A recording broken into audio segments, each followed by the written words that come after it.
لا إله إلا الله محمد رسول الله ربي اشرح لي صدري ويسر لي أمري واحلل عقدة من لساني يفقهوا قولي.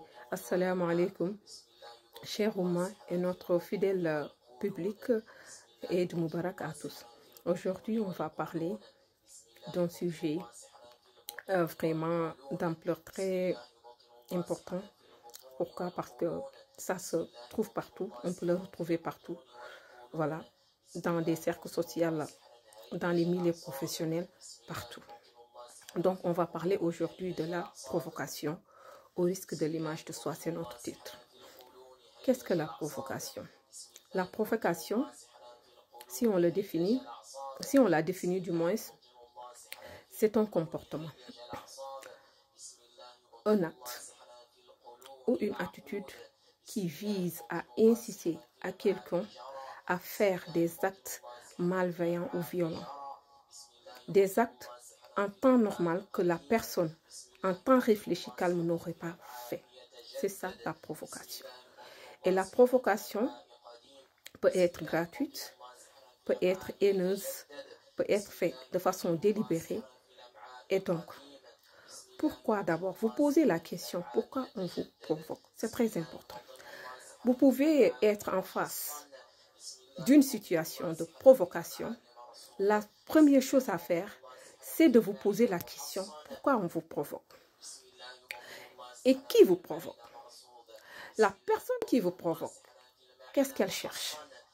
Elle cherche à attiser vos réactions, vos émotions. Elle cherche à obtenir quelque chose de vous. C'est quelque chose, cette personne ne peut l'obtenir que si vous réagissez face à cette provocation. Et elle est même d'ordre spirituel. Je vais vous expliquer. Écoutez très bien jusqu'à la fin de la vidéo. S'il le faut, on en fera d'autres pour vous expliquer les concepts. La personne qui vous provoque, cherchez à vous mettre en colère. C'est la première chose. C'est viser. Vous mettre en colère. Pourquoi? Parce que de façon psychologique, le pervers narcissique ou la personne narcissique se nourrit de l'émotion des autres.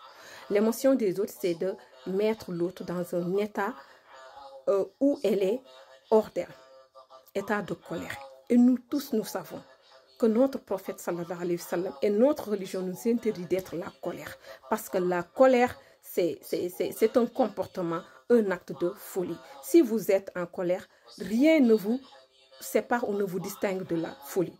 Le plus souvent, ce sont des actes ou des moments où quand vous le faites, vous allez le regretter. Parce que ces moments-là, vous étiez hors de vous. C'est ça la colère.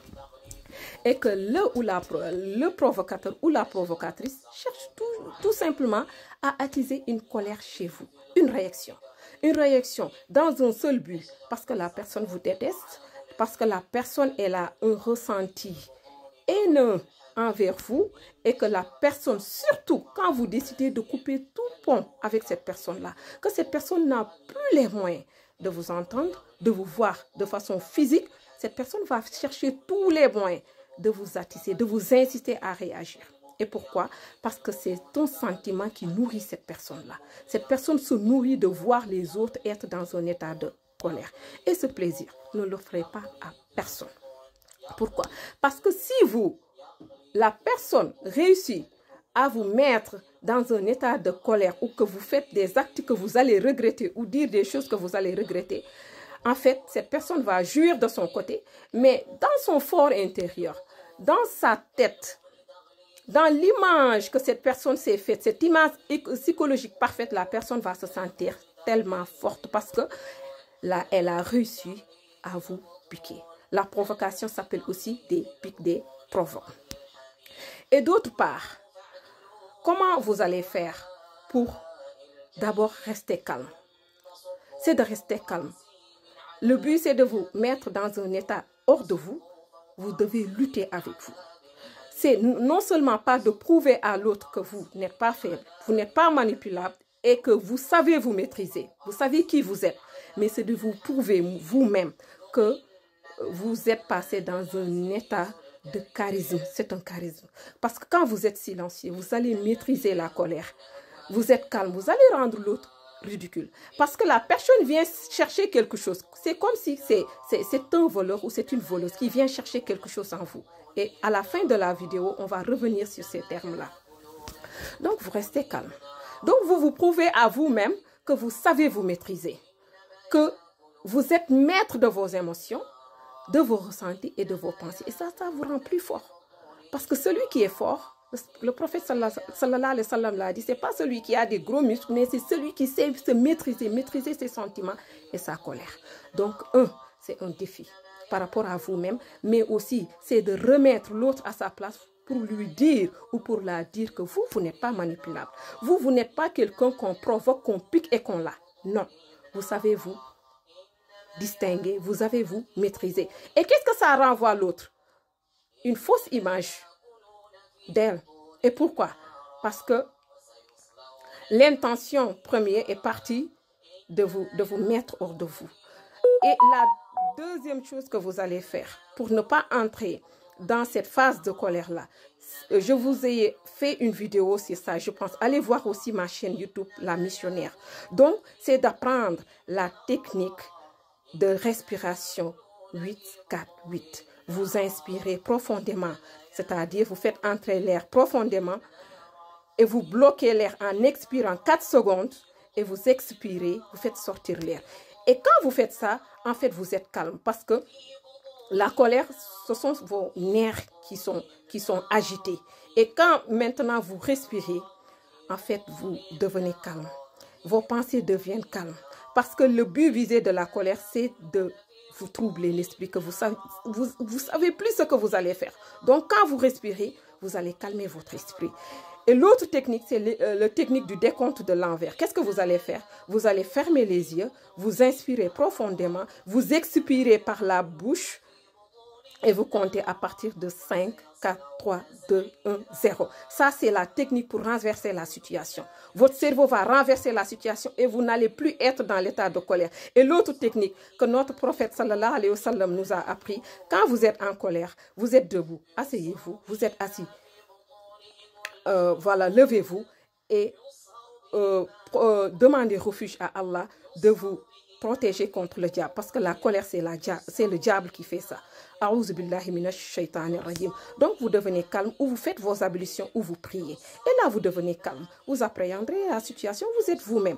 L'autre technique qui est visée par le narcissique ou par les suppôts du diable. Parce que quand on dit le diable, on croit ou on pense seulement que ce sont les djinns. Les diables sont aussi des personnes, des humains comme nous. Donc, Allah dit que méfiez-vous d'eux parce qu'il vous voit, lui, le diable et ses suppôts, là où vous ne les voyez pas. Il vous capte par vos ressentis. Et l'autre technique que j'avais dit au début de notre vidéo, c'est une technique que les alliés du diable, voilà, les sorciers, les voleurs et les voleuses d'étoiles et d'énergie qu'ils utilisent. Pourquoi? Vous pensez que c'est gratuit? Non, vous ne les avez rien fait, mais ils utilisent ça.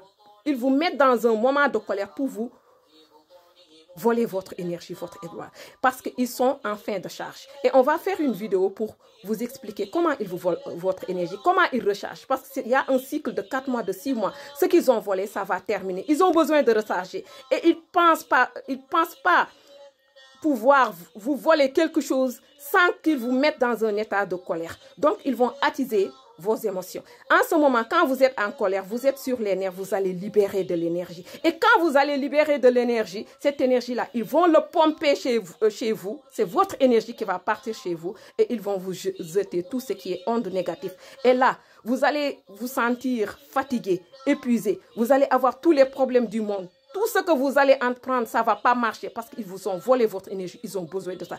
Et tactiquement, ils savent ce qu'ils font. Subhanallah. Ce sont des techniques qu'ils font pour vous voler votre énergie.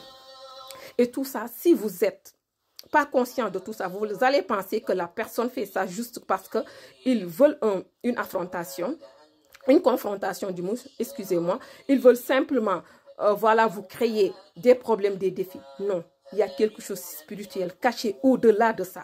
Gardez vos émotions. Apprenez à les maîtriser. C'est très important. La suite, Inch'Allah, dans une autre vidéo.